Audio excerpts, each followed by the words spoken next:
September 3 तारिख में अनुष्ठित होब नूतन श्रीमंदिर परिचालना कमिटर प्रथम बैठक। श्रीमंदिर परिचालना कमिटर स्थायी सभापति गजपति महाराज अध्यक्षतार अनुष्ठित होब यह बैठक। प्रथम बैठक में नूतन कमिटी सदस्यों को स्वागत करा सहित एक सब कमिटी गठन करा। गत मे मास 26 तारिख में अनुष्ठित होता श्रीमंदिर परिचालना कमिटर उच्चस्तरीय प्रशासनिक बैठक विवरणी को दृढ़ीकरण करा। आसंता 15 तारिख में नाटमंडप धाड़ी दर्शन व्यवस्था लागू नहीं हो पारे आलोचना। रत्नभंडार अलंकार स्थानांतरण और गणति मणति नहीं आलोचना होई पारे।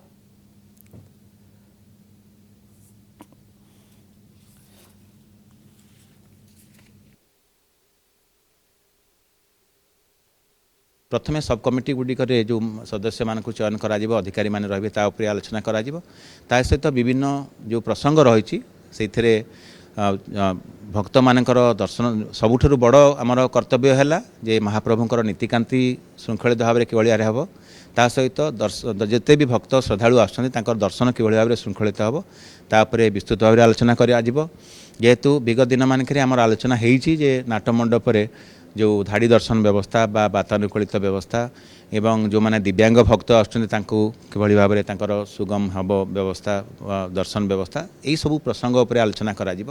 रत्न भंडार एवं संरक्षण कार्य सरी एवं मूल रत्न भंडार को जो अस्थायी रत्न भंडार जो रत्न अलंकार गुड़िक अच्छी तार स्थानांतर करा जो एसओपी एभेलेबुल अच्छी। परवर्ती पर्यायर तार गणति मणति करा